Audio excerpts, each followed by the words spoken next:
Bonjour à tous les gars, j'espère que vous allez très bien. Moi ça va nickel. Les gars, dans cette vidéo, je vais tout simplement vous raconter une petite aventure qui s'est passée il y a à peu près 7 mois, je crois, par là. Comme vous avez dû le voir dans le titre ou dans la minia, je me suis fait opérer. Et je vais pas vous mentir, ça m'a vraiment marqué. C'était ma première opération. Bon, je vous préviens, c'est pas du tout un truc de ouf. C'est juste que voilà, j'avais envie un peu d'en parler. Donc je sais qu'il y en a, ils vont pas trop aimer, genre quand je raconte ma vie, tout ça. Mais moi j'avais envie de faire une petite vidéo comme ça. Aussi, avant de commencer, avant les vacances de février, j'aimerais tellement qu'on atteigne les 100 abonnés. Ça serait un truc de ouf, tu vois. Je sais que les vacances de février, c'est dans 3 semaines, je crois. Et ça serait un truc énorme si on arrive les 100 abonnés.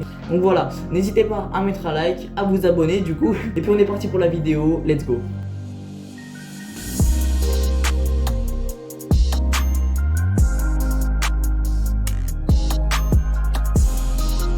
Bon voilà, tout commence un samedi après-midi, tu vois, la journée s'était bien passée. J'étais vraiment dans un bon mood mec. Et l'après-midi, je devais aller tondre, tu vois, donc ok, pas de soucis, tu vois. Et la journée se commençait bien, tu vois, il faisait beau, c'est le début de l'été en plus, donc c'était trop bien, moi je kiffais trop, tu vois. Et du coup je tombe comme ça, tranquille, je fais mes bails. Et je sais pas, un bout d'un moment je tombe et d'un coup je me plie en deux, genre vraiment, je me mets à genoux mec, presque. Et là, une douleur au ventre, je sais pas ce qui s'est passé. Et genre en fait ça fait, tu sais quand t'as faim, genre j'avais gavé mal au ventre, c'est comme si j'avais faim. Et du coup bah, je me suis dit waouh, j'ai gavé faim là d'un coup. Et ça m'avait jamais arrivé genre d'avoir aussi mal, mais après tu vois je me suis relevé, enfin et j'ai continué à tondre et genre ça m'a pas posé trop de problèmes. Je commence à tondre et j'appelle un pote, Maxime, et il arrive chez moi et là je lui dis que j'avais un peu mal au ventre mais que ça allait mieux, tu vois. Donc lui il s'en fout un peu, tu vois, il s'en fout totalement même. Et ça se passait bien, tu vois, comme une petite journée entre potes. Et lui en fait il veut faire paysagiste, enfin il aime bien les trucs quand il coupe des arbres, je sais pas quoi, les buissons, tout ça. Et lui tondre, genre c'est pas un problème pour lui. Tu sais, genre je parlais en même temps et genre je me concentrais pas. Et je tournais comme ça, je faisais des trucs bizarres et il me regarde et là il me dit non mais là c'est grave, tu sais vraiment pas tondre en fait. Et là je me dis bah frérot comment ça. Et là il me dit attends je te montre. Il a commencé à tondre à ma place. Et il est venu chez moi et il a commencé à tondre. Moi j'étais trop bien. Pour l'instant ça allait bien. Et genre voilà, vers la fin de l'après-midi, donc voilà, il s'en va et tout ça, il rentre chez lui. Et là je rentre pour manger. Et je mange, et je vois ça passe vraiment pas. Et en plus quand j'ai mangé, ça faisait pas du bien, ça faisait encore plus mal. Et je comprenais pas, tu vois, il était là, waouh, qu'est-ce que j'ai. Là je me suis dit vraiment, c'est la gastro. Le soir même en plus j'étais invité, enfin mes parents étaient invités à la soirée, tu vois, il y avait des potes à moi. Et donc j'étais trop content. Pour moi c'était un samedi, trop bien. Cette journée, j'allais vraiment kiffer normalement. Et fallait qu'il y a ce truc de mort là. Et genre je dis à ma mère, et là je dis ouais maman j'ai trop mal au ventre. Et elle, frérot, en fait, je suis un mec, toute la journée, je me plains. Genre vraiment, je suis un mec qui se plaint tout le temps. Et du coup, ma mère, elle fait, oh là là, il a toujours un truc au ventre, il a toujours mal, il a toujours un truc. Et du coup, ben genre, elle s'en fout, elle me fait, ouais, ouais, d'accord. Et le moment où faut partir, je dis à ma mère, ouais, maman, donne-moi un médicament, j'en ai trop marre, si tu veux, j'en ai vraiment trop marre. Genre, si c'est la gastro, j'ai pas envie d'avoir la gastro, si tu veux. À ce moment-là, j'avais vraiment pas envie que ce soit ça. Là, je prends un petit Doliprane, et puis on s'en va, et à la soirée, tu vois, là, je suis fort. Et là mec j'étais vraiment pas bien genre. Donc je vais me coucher sur le canapé pour l'instant et je vois ça passe pas tout ça et là je demande une bassine, je vais me coucher tout ça. Et là je vois ça fait vraiment bizarre genre. Je me suis dit c'est une gastro mais genre une gastro tu peux au moins bouger tout ça. Là j'étais vraiment cloué au sol, je pouvais rien faire. En plus, ben, j'étais pas chez moi, donc tu sais, quand t'es pas chez toi, tu te sens pas trop bien, t'es pas à l'aise en fait, si tu veux. Et donc, l'heure pour rentrer chez nous, tu vois, j'étais vraiment très mal. Et genre là, je me souviens pour marcher, j'étais plié en deux, tout ça. Et je rentre chez moi, et là, je vais me coucher, et ça montait de plus en plus. J'avais gavé envie de vomir. Et effectivement, dans la nuit, j'ai vomi, voilà, sauf que vu que j'avais pas mangé, bah, je vous dis pas l'horreur, et je vous le souhaite pas, vraiment pas. C'est une sensation dégueu, hein, genre c'est horrible. Et du coup, je vomis toute la nuit, je pense, c'est dans ma vie, c'est une des pires, hein, j'espère. Et le lendemain, ma mère vient me voir, elle fait, et là, elle me demande si ça va un peu mieux, tu vois. Je lui dis non, genre il y a de la nuit, il y a rien qui s'est passé dans la nuit pour que ça aille mieux. Vraiment rien. Et là, tu vois, elle me regarde et elle m'appuie sur le ventre, elle me dit ouais, t'as mal ici, t'as mal. Et là, je fais bah, là j'ai un peu mal, non, là ça va, tout ça. Et elle me regarde, elle me prend la température, et elle voit que j'ai pas de fièvre. Et donc normalement quand t'as la gastro, bah, t'as de la fièvre. Et là, et c'est là où j'ai vu son regard et j'ai compris que c'était la merde. Et là je lui dis mais pourquoi ça va pas? Et là elle fait bon bah tu vas te lever, tu vas t'habiller, puis on va aller aux urgences. Comment ça aux urgences? Non mais t'inquiète pas, c'est la gastro, je le sais, tu vois. C'est la gastro, t'inquiète pas, on va pas aller aux urgences. Non, parce que les urgences, bah c'est pas cool. Et là je lui dis ouais mais pourquoi? Enfin on va y aller pourquoi? Et elle me regarde, elle fait ben je pense que c'est l'appendicite. C'est pardon? L'appendicite. Ah yes. C'est pas ouf ça, hein. Quand t'apprends ça, t'es pas hyper cool. Et du coup je m'habille et puis direct les urgences. Et puis on arrive là-bas frérot, j'étais plié en deux. Heureusement on n'a pas entendu longtemps. Et du coup j'arrive dans ma... Enfin c'était même pas une chambre au départ tu vois. J'arrive je sais pas dans une salle et genre elle me fait les prises de sang, tout ça. Et donc voilà on re-attend, là on attend je pense pendant 1h30 tu vois t'attends. Ma mère prévient tout le monde, tout ça et là je commençais à me dire... Si c'est l'appendicite c'est horrible. Encore une fois c'est horrible. J'avais trop le seum, je t'avoue que j'avais trop le seum. Il restait une semaine de cours en plus. C'était la dernière semaine de cours, après on allait être en vacances. Je me suis dit, oh non, j'ai pas envie d'être malade pendant les vacances. Je dois aller faire une radio, donc là je vais me faire une radio. En plus, ils m'ont amené à la radio dans un fauteuil roulant, frérot. J'avais mal, mais dans ma tête, je pouvais encore marcher. Un fauteuil roulant, je me suis dit, ah ouais, quand même. Donc je fais la radio, je reviens un peu dans, enfin pas dans ma chambre, mais dans la salle, tu vois. Et donc on attend 2h, 2h30, 3h.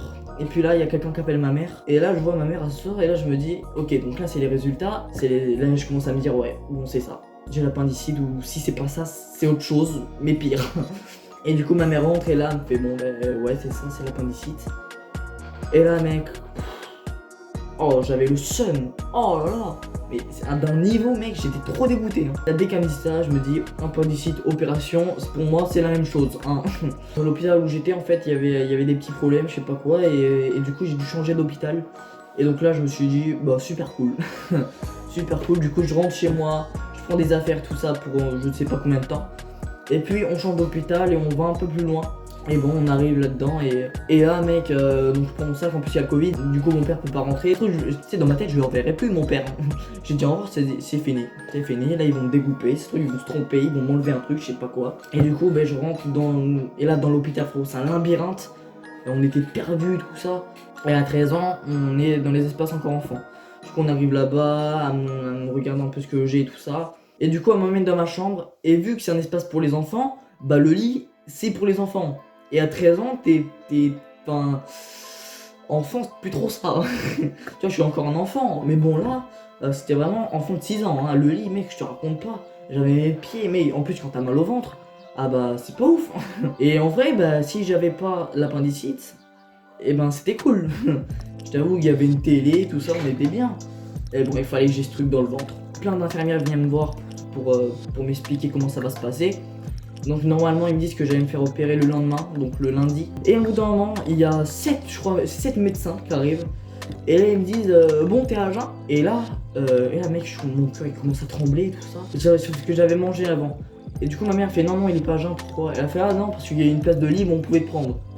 Elle fait ah donc là j'aurais pas mangé, je serais parti me faire opérer. Genre une petite place de libre tu vois. Non mais moi j'avais pas envie que ça se fasse viteuf. Moi j'avais envie d'être bien. Pas genre viteuf sur un petit trou. Non pas du tout. Et là ils sortent et je regarde ma mère et je fais attends là j'aurais peut-être pu me faire opérer. Elle fait ah bah ouais bah t'as mangé trop tard. Hein. Ouais bah heureusement que j'ai mangé quand même. Parce que là j'étais vraiment pas prêt du tout. Et donc là aussi je passe une nuit pas ouf.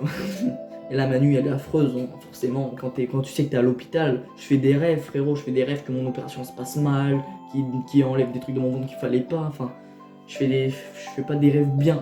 Mais le lendemain je me lave avec de la bétanine et tout ça. La bétanine c'est pour enlever toutes les bactéries sur ton corps. Et donc là j'attends et je devais attendre une femme qui devait me dire à quelle heure je devais aller me faire opérer. Et du coup moi j'attendais cette femme, moi j'attendais qu'elle me dise ouais voilà tu peux aller te faire opérer comme ça pour que j'ai un peu le temps de me mettre dans le cerveau que allez mec c'est à cette heure là tu vas y aller. Et en fait il y a quelqu'un qui rentre et je me dis bon il va me dire l'heure. Et il rentre il me dit bon mais on va au bloc.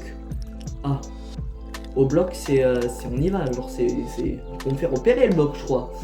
Et là je me dis ah ouais mais on m'a pas dit l'heure là. Et là je me dis yes. Et là je vois il prend des trucs de mon lit, tu vois, il l'enlève, il met. Et là je vois il commence à prendre et on s'en va. On part de la chambre. Et là je regarde ma mère et là mec je crois j'ai stressé dans ma vie, mais ça j'ai gavé, genre là j'ai trop stressé mec. Hein. C'est une des moments de ma vie où je pense que j'ai jamais eu aussi peur de ma vie. sur la route et le mec il parlait pas, genre ça me stressait. Tu sais, il pouvait pas me rassurer, non, il me parlait pas. Et, tu sais, heureusement il y avait ma mère, tu vois, elle me parlait un peu, elle me rassurait. Et j'étais vraiment pas bien de me dire que là maintenant j'allais me faire opérer. Et donc on arrive dans la salle, enfin pas, non, on n'arrive pas dans la salle, on arrive à peu près dans une salle d'attente. Du coup je suis toujours dans mon fauteuil, je suis là, je suis vraiment pas bien. À ce moment-là on attend, il y a le chirurgien qui vient me voir. Donc il m'explique comment ça va se passer, lui il me rassure gavé. C'était vraiment le chirurgien, il m'a gavé rassuré. Et donc là le chirurgien arrive et fait bon ben c'est à toi maintenant. D'accord. Donc là d'accord, c'est maintenant, c'est tout de suite. Le truc que j'ai dans le ventre, ils vont me l'enlever. Je vais donner mon corps à des mecs que je ne connais pas, super cool. Et donc là, je me dis dans ma tête que c'est tout de suite et là mec, tu te dis que c'est maintenant. Et là il me transmet, donc là il prend mon fauteuil, il me met sur un autre brancard, tout ça, et puis on arrive dans la salle, et là dans la salle frère, c'est tout blanc. Oh, ça fait flipper mec, il y a des gens partout, tu regardes, il y avait une grande lumière au-dessus de moi. Oh, et ça faisait trop peur. Et là, il y a la dame, elle m'explique encore un petit peu ce qui va se passer. Et elle prend le masque et elle me dit bon ben voilà, dans quelques secondes tu vas t'endormir, donc voilà, pense à des trucs positifs, voilà, n'aie pas peur, tu vas entendre aucun son, aucun bruit, aucun souvenir va te remonter.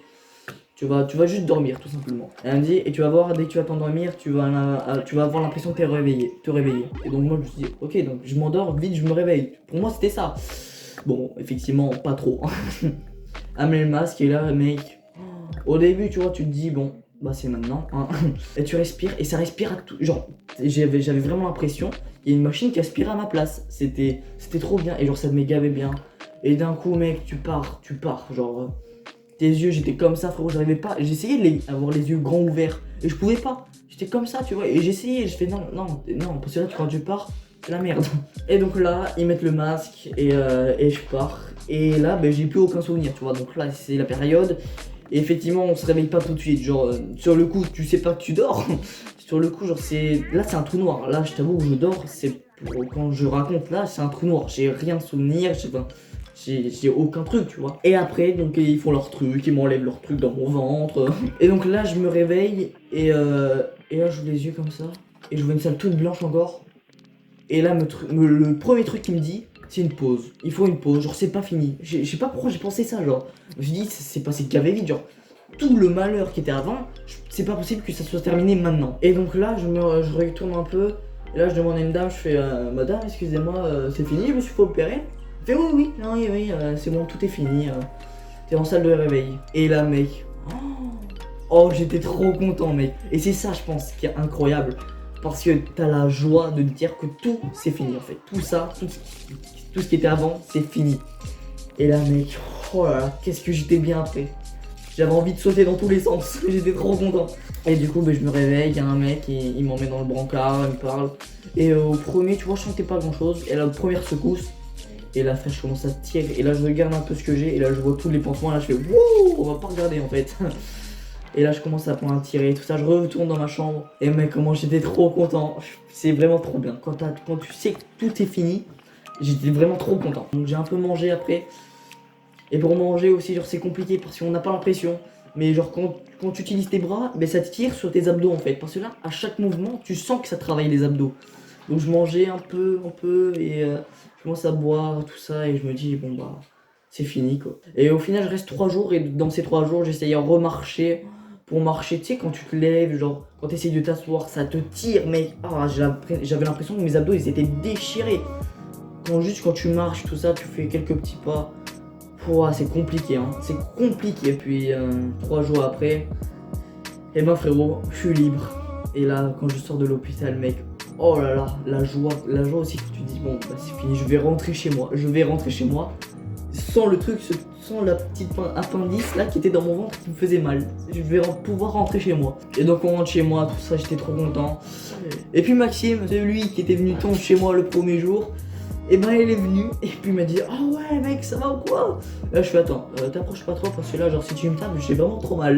Maxime vraiment il a été gavé sympa avec moi, genre il est venu me voir presque tous les jours pour voir si ça allait mieux et tout ça. Je le remercie à fond. Et puis voilà, moi j'espère que ça va pas vous arriver, hein. J'espère que vous avez jamais eu d'opération. Dites-moi dans les commentaires si vous avez déjà eu des opérations du même genre, tu vois, du même style. J'espère que cette vidéo vous a plu. N'hésitez pas à mettre un like, à vous abonner. Et puis nous, on se dit à la prochaine. Ciao les gars.